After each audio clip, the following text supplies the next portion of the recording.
Tidak ada yang aneh dengan desa itu pada siang hari. Sawah terbentang hijau sejauh mata memandang, menciptakan gradasi warna yang menenangkan antara hijau muda padi yang baru tumbuh dan hijau tua daun pisang di tepian pematang. Angin menggerakkan padi yang hampir menguning, menciptakan suara gemerisik yang serupa dengan bisikan purba alam yang tidak pernah berhenti bercerita. Burung-burung kecil berterbangan rendah, mencari sisa bulir atau serangga kecil. Sementara suara lumpur yang terinjak kaki petani terdengar akrab dan ritmis. Desa itu hidup seperti desa lain, tenang, lambat, dan penuh rutinitas yang seolah menjanjikan kedamaian abadi. Namun bagi Ragil, ketenangan ini terasa seperti kulit ari yang tipis dan mudah robek. Ia kembali ke desa setelah 8 tahun merantau di belantara beton kota besar yang tidak pernah tidur. Ia turun dari bus kecil menjelang maghrib, membawa sebuah ransel lusuh yang menyimpan sisa-sisa kegagalannya dan tubuh yang sudah terlalu lama terbiasa dengan kebisingan knalpot serta polusi cahaya kota. Saat kakinya menginjak tanah desa yang lembab, udara menyambutnya dengan bau tanah basah dan asap kayu bakar dari tungku-tungku penduduk. Sebuah aroma yang seketika menarik paksa memori masa kecilnya keluar dari lubuk hati yang paling dalam. Ibunya sudah lama meninggal, meninggalkan sebuah kehampaan yang nyata di rumah kayu peninggalan orang tuanya yang berdiri menyendiri di pinggir desa. Rumah itu menghadap langsung ke sawah yang luas, hamparan yang sama dengan yang dulu sering ia lewati dengan berlari saat berangkat sekolah tanpa pernah tahu rahasia apa yang terkubur di bawah lumpurnya. Yang berubah hanyalah malamnya. Begitu matahari tergelincir di ufuk barat, desa itu seolah menarik nafas panjang dan menahannya dalam ketakutan yang mencekam. Malam pertama kepulangannya, Ragil menghabiskan waktu dengan membersihkan debu yang melapisi perabotan tua. Setelah makan seadanya, ia duduk di teras rumah yang mulai rapuh. Lampu minyak menyala temaram, menciptakan bayangan-bayangan panjang yang menari di dinding kayu. Dari kejauhan, ia melihat siluet pematang sawah memanjang seperti luka hitam yang menganga di tengah kegelapan malam. Seorang tetangga, Pak Darmo, datang menghampiri dengan langkah yang sangat berhati-hati, seolah-olah getaran langkahnya bisa membangunkan sesuatu yang seharusnya tetap tertidur. Ia kemudian duduk di sebelah Ragil tanpa banyak bicara pada awalnya. "Kamu pulang pas waktunya, Gil," kata Pak Darmo pelan. Suaranya parau dan syarat akan kecemasan. "Loh, kenapa emangnya, Pak? Apa ada acara di desa?" tanya Ragil, mencoba mencairkan suasana. Pak Darmo menghela nafas panjang. Matanya tidak menatap Ragil, melainkan terpaku pada kegelapan sawah yang pekat. "Kalau malam, jangan pernah sekali-kali lewat sawah," pesannya dengan nada yang sangat serius. Ragil mengernyitkan dahi. Di kota, bahaya malam hari berarti perampok atau preman. Loh, emang kenapa, Pak? Ada begal gitu, Pak, di sawah? Pak Darmo menatap sawah itu lama sekali sebelum menjawab dengan suara yang mengecil hingga ke level bisikan.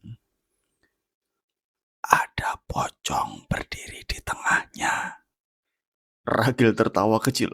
Sebagai orang yang lama tinggal di kota, ia menganggap tahayul adalah cara orang desa mengisi kekosongan malam yang sepi. "Cerita lama, Pak. Itu pasti hanya orang-orangan sawah yang tertutup kabut." "Masalahnya," suara Pak Darmo kian mengecil dan bergetar, "pocong itu tidak pernah bergerak." Ragil berhenti tertawa. Keheningan yang mengikuti kalimat itu terasa begitu padat hingga sulit untuk menelan ludah. Keesokan malamnya, dorongan skeptisme dan rasa penasaran yang besar mengalahkan logika sehat Ragil. Ia sengaja melewati pematang sawah, ingin membuktikan bahwa ketakutan warga hanyalah hasil dari imajinasi kolektif. Bulan setengah menggantung pucat di langit, memberikan cahaya yang cukup untuk melihat garis-garis besar pemandangan. Kabut tipis turun perlahan, membuat sawah terlihat seperti lautan putih yang tak berujung dan asing. Di sanalah Ragil melihatnya. Pocong itu berdiri tegak di tengah petak sawah yang paling sunyi. Diam membatu. Sosoknya menghadap tepat ke arah desa, seolah-olah sedang menuntut sesuatu yang telah hilang. Kain kafannya tidak putih seperti di film-film, melainkan kotor oleh lumpur tua dan berwarna abu-abu kusam yang menyedihkan. Tali pocong di kepala dan kakinya masih terikat rapi, menunjukkan sebuah keterikatan yang permanen. Makhluk itu tidak meloncat, tidak mengejar, tidak menunjukkan agresi apapun. Ia hanya ada di sana, melawan hukum alam tentang gerak. Angin malam yang bertiup cukup kencang hingga menggoyang padi dan daun pisang di sekitarnya. Tetapi kain kafan itu tetap diam dan kaku. Seolah tubuh di dalamnya memiliki berat yang tidak wajar atau berasal dari dimensi yang berbeda. Ragil menelan ludah dengan susah payah. Ada rasa tidak nyaman yang menusuk logika sehatnya. Pocong itu terlalu tenang, dan ketenangan itu terasa lebih mengerikan daripada serangan fisik apapun. Ia mundur perlahan, jantungnya berdebar kencang, bukan berarti karena takut akan dikejar, melainkan karena rasa janggal yang menusuk hingga ke sumsum tulang. Keesokan harinya, Ragil mencoba mencari jawaban.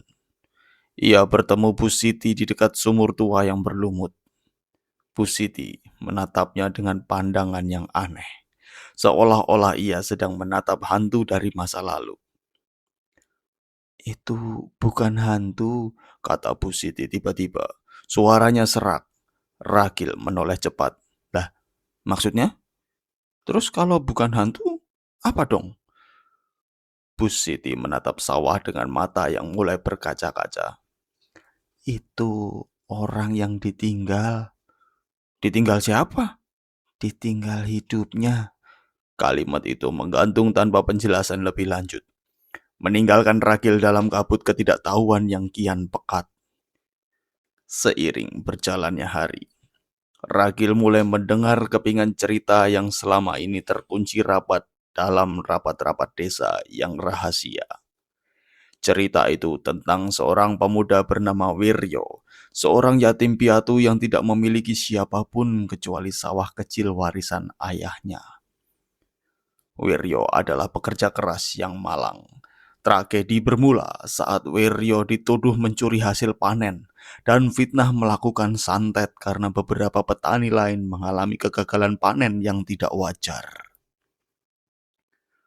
Tuduhan itu menyebar seperti api di atas rumput kering, tanpa bukti, namun cukup kuat untuk menyulut amarah massa yang terprovokasi oleh ketakutan mereka sendiri.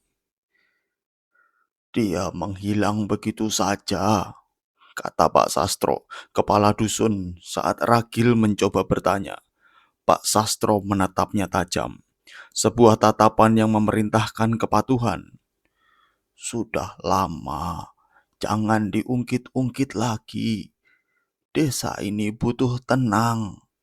Namun, ketenangan itu hanyalah sebuah kebohongan besar yang ditutupi oleh ketakutan kolektif. Situasi di desa kian memanas saat seorang warga yang nekat mendekati pocong itu pulang dengan kondisi mengenaskan. Ia memuntahkan lumpur hitam dari mulutnya dan meninggal 3 hari kemudian tanpa sempat memberikan penjelasan tentang apa yang ia lihat atau rasakan di tengah sawah itu. Sejak saat itu, teror menjadi lebih nyata. Jejak kaki berlumpur mulai muncul setiap malam, membentang dari arah sawah menuju jalan desa, dan selalu berhenti tepat di depan rumah Pak Sastro. Bu Siti kian sering menangis. "Dia masih di sana," katanya pada Ragil.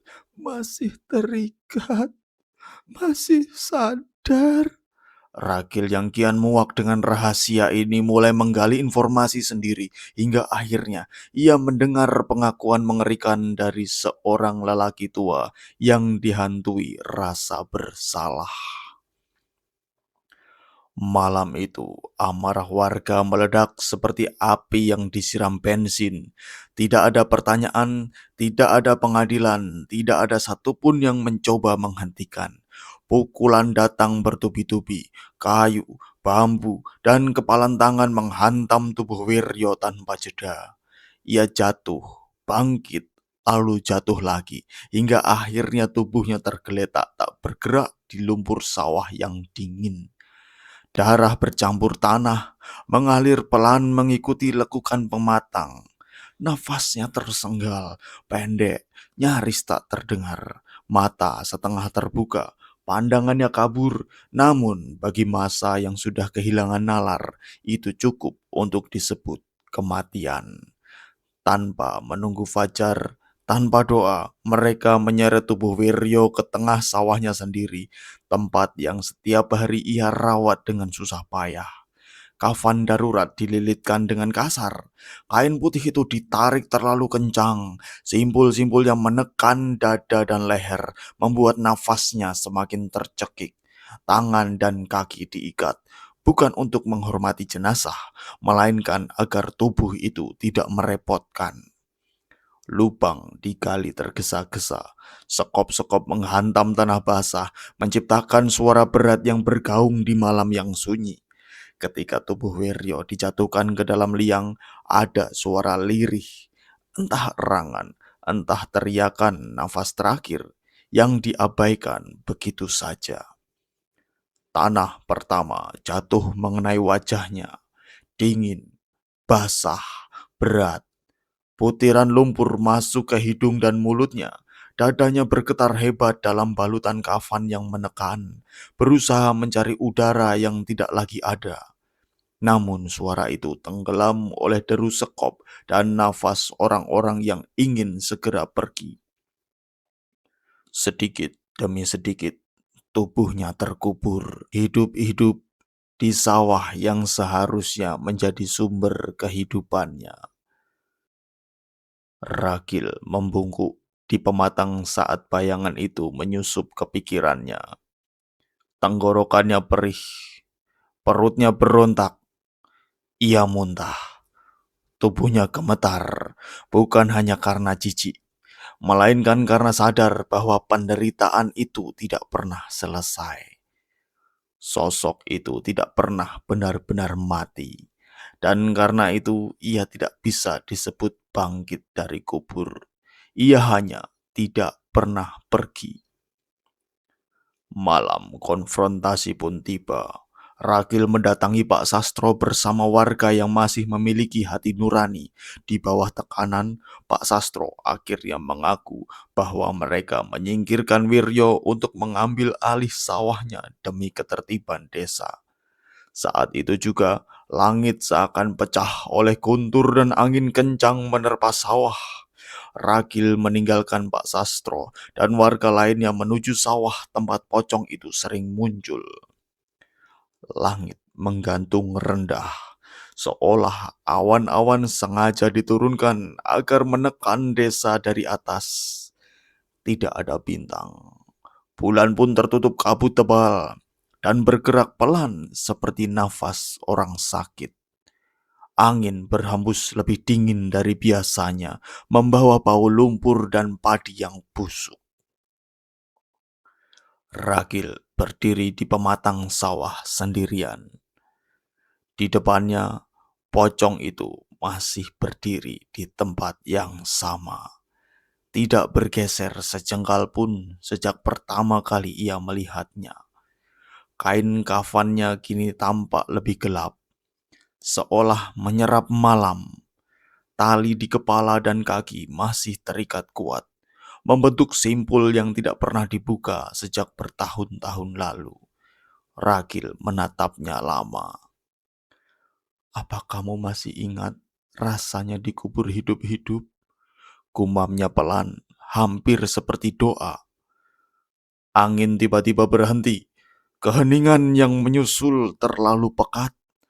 Bukan sunyi alami, melainkan sejenis diam yang menunggu sesuatu untuk pecah. Ragil merasakan bulu kuduknya berdiri. Dadanya terasa sempit, seperti ada tangan tak terlihat yang menekan dari dalam. Langkah kaki terdengar dari belakang. Satu persatu, warga desa muncul dari balik kegelapan. Mereka datang tanpa aba-aba, membawa lampu senter, obor, dan wajah-wajah yang selama ini hanya Ragil kenal sebagai tetangga. Wajah yang kini terlihat asing, tegang, dan bersalah. Di antara mereka, Pak Sastro berdiri paling depan. Kepala dusun itu tampak lebih tua malam ini. Bahunya turun, matanya cekung, dan nafasnya berat. Ia menatap pocong di tengah sawah dengan wajah yang tidak lagi bisa menyembunyikan apapun. "Berhenti sampai di sini, Ragil," katanya dengan suara parau. "Jangan dilanjutkan." Ragil menoleh perlahan. "Saya tidak memulai apa-apa, Pak. Saya cuma ingin tahu kenapa dia tidak pernah pergi." Beberapa warga menunduk, yang lain saling berpandangan, seolah berharap orang lain yang berbicara lebih dulu. Bu Siti muncul dari barisan belakang. Tubuhnya gemetar, matanya basah. "Sudah cukup," katanya lirih, tapi suaranya menembus malam. "Sudah terlalu lama kita menutup mata." Pak Sastro menggeleng keras. "Kalau ini dibuka, desa ini hancur." "Desa ini sudah hancur, Pak," potong Ragil. "Hanya pura-pura hidup." Angin kembali berhembus. Kali ini membawa suara, bukan tangisan, bukan jeritan, melainkan nafas berat yang keluar dari balik kain kafan. Suara seseorang yang kelelahan setelah menahan hidup terlalu lama. Seorang warga berteriak kecil. Pocong itu tidak meloncat, tidak menyerang. Dia bergoyang. Sedikit saja, hampir tidak terlihat, tetapi cukup untuk membuat jantung semua orang berhenti sejenak. Tali di kakinya menegang, tubuh itu miring ke depan, lalu jatuh. Bukan dengan kekuatan hantu, melainkan seperti manusia yang kakinya tak lagi sanggup menopang berat badan. Tubuh terbungkus kafan itu tersungkur ke lumpur sawah, mencipratkan tanah basah ke segala arah. Dan dari dalamnya terdengar suara tangis. Tangisan lelaki dewasa, bukan raungan, bukan teriakan balas dendam, melainkan isak yang patah, seperti seseorang yang akhirnya diizinkan bernafas setelah bertahun-tahun tenggelam. Beberapa warga langsung mundur. Ada yang jatuh terduduk, ada yang menutup telinga, seolah suara itu lebih menyakitkan daripada jeritan setan manapun. Pak Sastro berlutut. Tangannya gemetar hebat. "Kami pikir dia sudah mati," katanya terbata-bata. "Kami takut sawah rusak, orang-orang marah." Ragil mendekat. Setiap langkahnya terasa berat, seperti berjalan menembus air. "Kalian mengikatnya," kata Ragil pelan. "Kalian mengafani orang yang masih hidup." Pak Sastro menangis. Kami cuma ingin dia pergi. Tangisan dari pocong itu berubah. Bukan lagi isak, melainkan suara nafas yang tersenggal. Seperti seseorang yang mengingat kembali rasa tanah memenuhi paru-parunya. Bu Siti jatuh berlutut di samping tubuh itu. Maafkan kami, Wiryo, bisiknya sambil meraih tali kafan di kepala. Simpul itu tua, kotor, lengket oleh lumpur dan waktu. Saat tali dilepas, angin bertiup keras membuat obor berkedip liar. Udara terasa berubah, lebih ringan, tetapi juga lebih dingin. Saat kafan dibuka, bau tanah tua menyeruak. Tulang belulang muncul perlahan yang tadinya tertanam dalam lumpur. Tengkoraknya miring, rahangnya terbuka, seolah masih mencoba bernafas saat tanah menutup mulutnya. Rakil berdiri kaku. Struktur wajah itu, lekuk rahang, bentuk tulang pipi, terlalu familiar. Kakinya melemas. Bu Siti menangis terseduh-seduh. Ibunya tidak pernah sanggup bilang, katanya sambil terisak. Dia ayahmu, Ragil. Dunia seperti runtuh tanpa suara. Ragil tidak berteriak, tidak menangis. Ia hanya berdiri menatap tulang-tulang yang seharusnya tidak pernah sendirian selama ini. Di tengah sawah, tangisan berhenti. Yang tersisa hanyalah angin, lumpur, dan desa yang akhirnya dipaksa menatap dosanya sendiri. Ragil berlutut. Lututnya menghantam tanah sawah yang basah tanpa ia rasakan.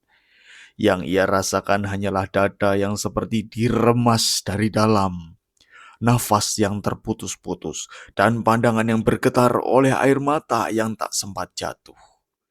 Kain kafan itu, simpulnya, lilitannya, bau tanah yang melekat, semuanya terlalu familiar sekarang. Terlalu dekat, terlalu rumah.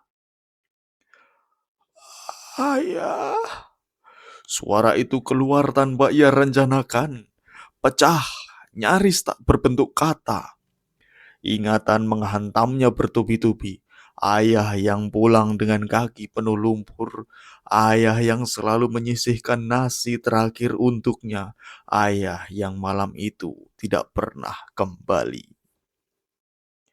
Ragil teringat bagaimana ia bersembunyi di balik pintu, bagaimana ia memilih diam ketika orang-orang menyeret ayahnya pergi. Ia masih kecil, katanya pada dirinya sendiri, selama bertahun-tahun. Tak mengerti apa-apa, tak berdaya. Namun kini, di hadapan sosok yang terbungkus kafan itu, alasan-alasan itu runtuh. Maafin Ragil ya. Isaknya, tubuhnya membungkuk hingga keningnya menyentuh tanah. Ragil dengar, Ragil tahu mereka salah, tapi Ragil takut. Angin malam berhembus pelan, membuat batang-batang padi bergesek satu sama lain, menciptakan suara lirih seperti bisikan panjang. Pocong itu bergerak sedikit, bukan melompat, bukan menyerang, hanya condong ke depan, seolah mendengarkan. Dari balik balutan kafan terdengar suara yang bukan lagi manusia, namun juga bukan sepenuhnya suara hantu. Serak, berat, seperti berasal dari dalam tanah. Aku diingin. Ragil menutup mulutnya. Tangisnya pecah. Ia merangkak mendekat. Tangannya gemetar ingin menyentuh, tetapi takut. Selama ini ia mengira pocong itu adalah kutukan. teror, makhluk yang harus dihindari. Ia tak pernah membayangkan bahwa itu adalah ayahnya yang menunggu. Terikat bukan oleh dendam semata, melainkan oleh kesepian yang terlalu lama. Ayah nggak sendirian sekarang, ucap Ragil putus asa. Ragil di sini, Ragil temenin. Namun pocong itu tidak mengangguk, tidak pula mundur. Ikatan di tubuhnya bergetar pelan, seperti tali yang ditarik dari dua arah berbeda. Sawah itu seakan menahan nafas. Ragil tiba-tiba mengerti, dengan pemahaman yang datang terlambat dan menyakitkan, bahwa ayahnya bukan menunggu untuk ditemani. Ia menunggu untuk dipenuhi, untuk digantikan, untuk memiliki teman lain agar kesepiannya tidak lagi tunggal. Air mata Ragil jatuh ke lumpur, bercampur dengan tanah yang sama yang pernah menelan ayahnya hidup-hidup. Saat ia mendongak, pocong itu sudah berdiri lebih dekat dari sebelumnya. Bayangannya menelan tubuh Ragil sepenuhnya. Dan di tengah sawah yang sunyi, Ragil menyadari satu hal yang membuat hatinya hancur lebih dari siapapun. Ayahnya tidak meminta balas dendam. Ayahnya hanya tidak ingin sendirian lagi. Sawah itu kembali hijau beberapa bulan kemudian. Namun bagi Ragil, hijau itu tidak lagi sama. Desa tampak damai. Tetapi itu adalah kedamaian yang dibangun di atas nisan yang baru saja diakui. Setiap malam, Ragil berdiri di pematang sawah itu, menatap tanah yang kini telah diam. Ia bertanya dalam hati, jika kebenaran datang terlambat, apakah itu masih bisa disebut keadilan? Tidak ada lagi pocong di sana, namun luka di hati desa itu mungkin tidak akan pernah benar-benar sembuh.